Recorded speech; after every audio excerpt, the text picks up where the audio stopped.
The ice cubes in Eddie Fischer's highball glass had long since melted, but he kept rattling them anyway, the sound mixing with his increasingly slurred words as he held court in the Sands Hotel's VIP lounge. It was March 1967, 6 months after Angela Crocetti had been laid to rest in Ohio, and Eddie was 3 sheets to the wind, entertaining a small crowd of hangers-on with his bitter observations about Hollywood hierarchy.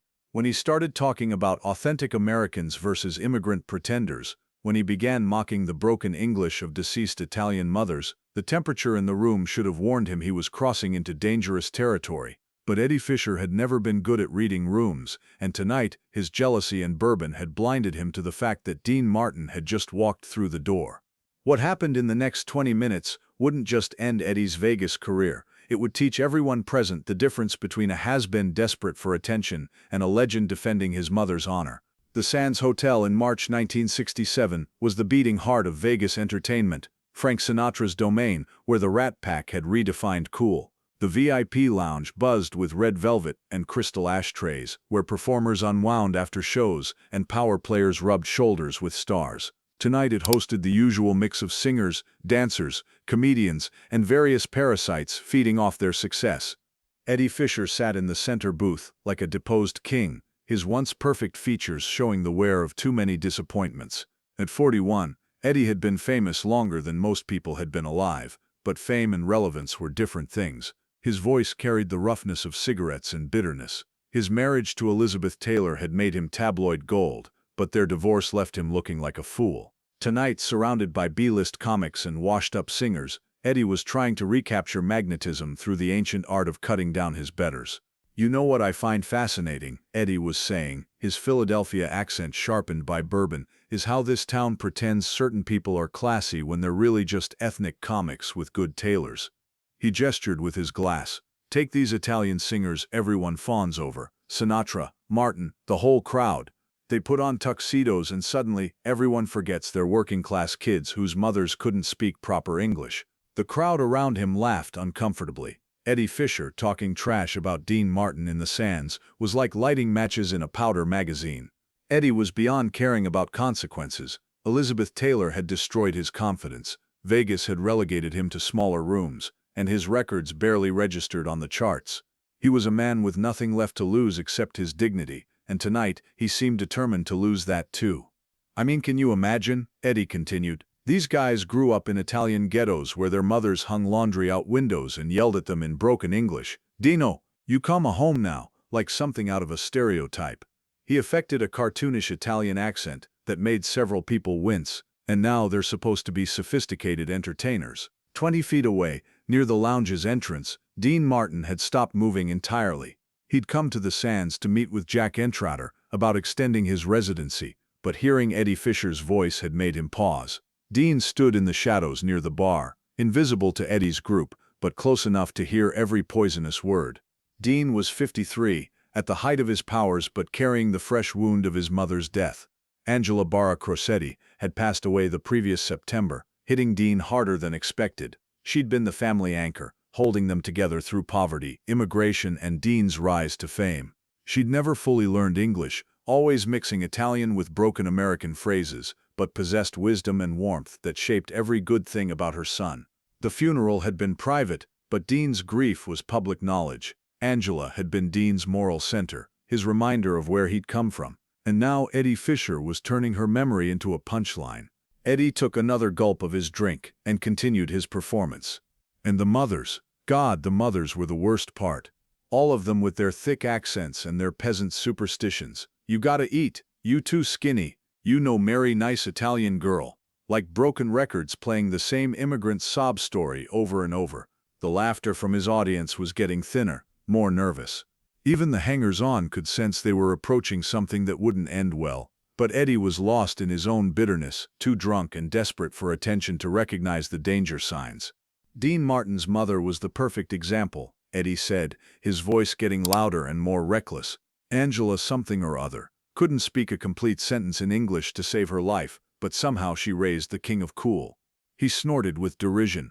"I met her once, years ago, at some industry thing. She grabbed my hand and started talking to me in this incomprehensible mix of Italian and broken English. 'You nice a boy, you sing a good, You eat some pasta." I couldn't understand half of what she was trying to say.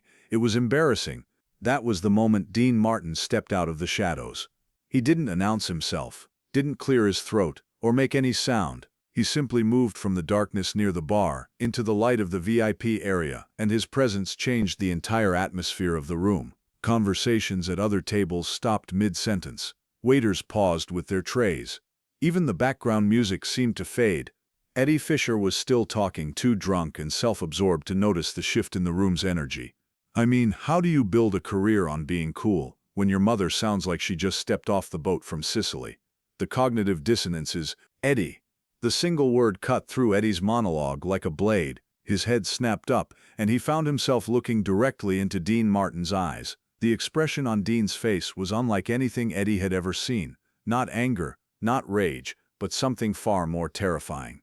It was the look of a man who had just heard his mother's memory desecrated and was deciding how much destruction was proportional to the offense. "Dean," Eddie said, his voice jumping an octave as he tried to shift into charm mode. "Hey pal, we were just discussing." "I heard what you were discussing," Dean said quietly. His voice carried perfectly in the suddenly silent room. "You were talking about my mother." The group around Eddie's table scattered like roaches when lights come on. Within seconds, Eddie sat alone, his audience having discovered urgent business elsewhere. Dean walked slowly toward Eddie's booth, movements precise and controlled. He wore a perfectly tailored suit, silver hair impeccable, face composed, but his eyes were like ice. "Dean, look, I think there's a misunderstanding," Eddie stammered, earlier bravado evaporating. "I wasn't talking about your mother specifically, about immigrant mothers who couldn't speak proper English," Dean interrupted, his voice still quiet but carrying an edge that made Eddie flinch. "About peasant superstitions and broken records, about how embarrassing it was to listen to them try to communicate." Dean stood directly in front of Eddie's table. He didn't sit, didn't lean, just stood looking down at the man who had insulted his mother's memory. The silence stretched between them, heavy with menace. "You met my mother once," Dean said finally, "at a charity event in 1959. Do you remember what she said?" Eddie's face went pale. He was beginning to understand this wasn't going to be simple. "Dean, I might have been a little—" "She told you that you had a beautiful voice," Dean continued, tone conversational but eyes glacial. "She said you reminded her of singers she used to hear in Italy. She told you music was the language of the heart, and hearts could understand each other even when words failed." Eddie swallowed hard. He remembered now, vaguely, an elderly Italian woman with kind eyes who had complimented his singing despite the language barrier. "She couldn't speak perfect English," Dean said, "because she came to this country at 19 with nothing but hope. She married my father and worked 16-hour days helping him build his barber shop to feed 4 children. She learned enough English to get by, but kept her accent because she was too busy working to send her sons to school for the opportunities she never had." Dean's voice was getting slightly louder now, carrying to every corner of the VIP lounge. Other patrons had stopped even pretending to mind their own business and were openly staring at the confrontation unfolding at Eddie's table. "She made pasta because it was cheap and filling, and kept her family from hunger," Dean continued. "She hung laundry out the window because she couldn't afford a machine. She spoke loudly because she grew up with 7 siblings, and that's how you got hurt. Everything you turned into a joke. Her accent, her customs, her way of showing love through food kept our family alive."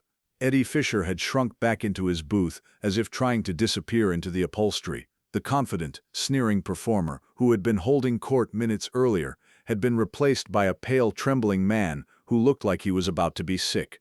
"But you wouldn't understand that," Dean said, his voice now carrying clearly throughout the entire lounge, "because you've never had to build anything, never had to sacrifice anything, never had to work for anything that mattered. You've spent your whole life getting by on a pretty face and a decent voice, and when those started to fade, all you had left was bitterness and cheap shots at better people." The cruelty of the assessment was breathtaking in its accuracy.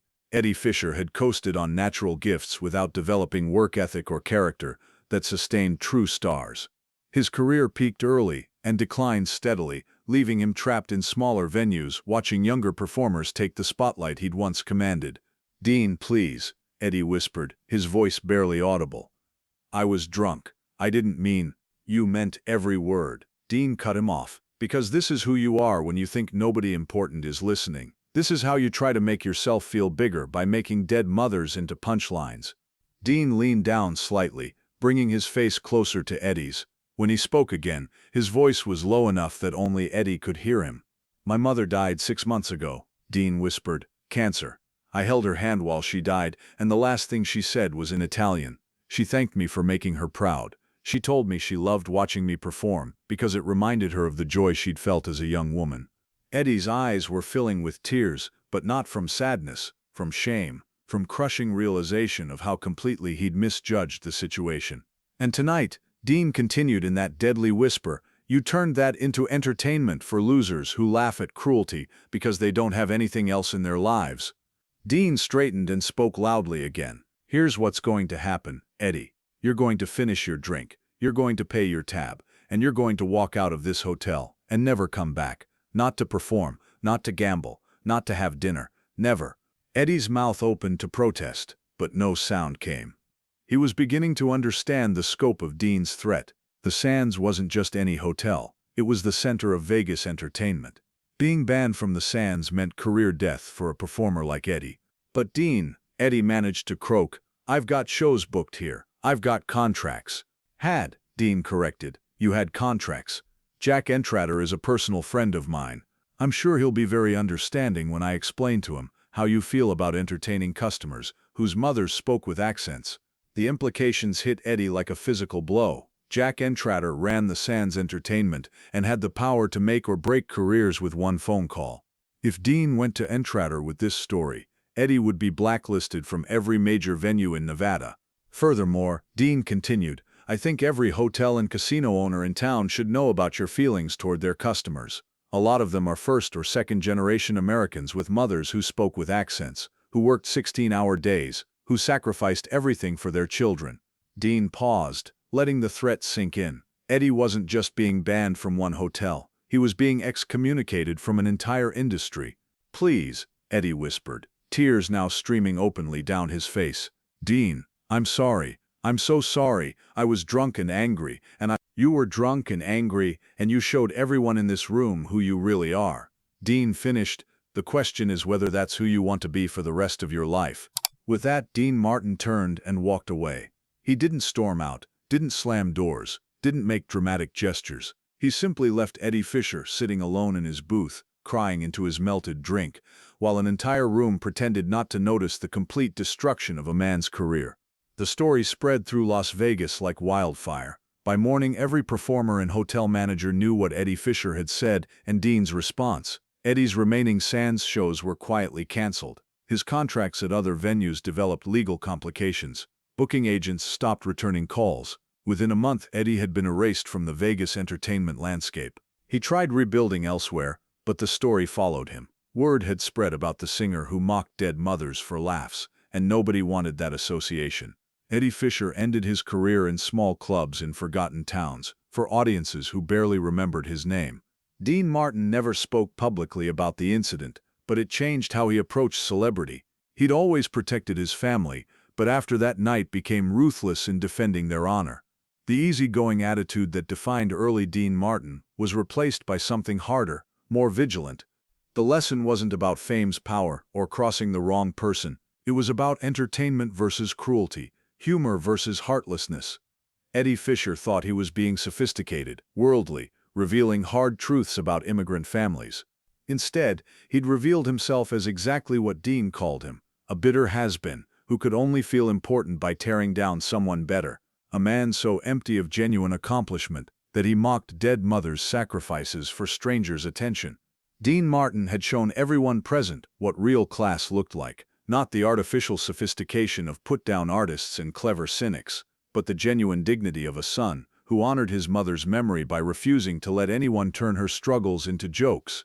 The night Eddie Fischer mocked Dean Martin's mother became a cautionary tale echoing through Hollywood for decades. It reminded everyone that some lines shouldn't be crossed, that some things matter more than getting laughs, and that a man's character is revealed by how he honors those who can no longer defend themselves. The ice cubes in Eddie's glass had melted completely by the time he found courage to leave his booth, but the damage he'd done would never thaw, never be forgotten, would follow him for the rest of his diminished life. And somewhere in Ohio, in a quiet cemetery, where Angela Crocetti rested beneath a simple headstone, her son's defense became part of her legacy, proof that the love she'd given, the sacrifices she'd made, the broken English expressions Eddie mocked, had created something powerful and lasting. A son who would never let anyone turn his mother's memory into a punchline.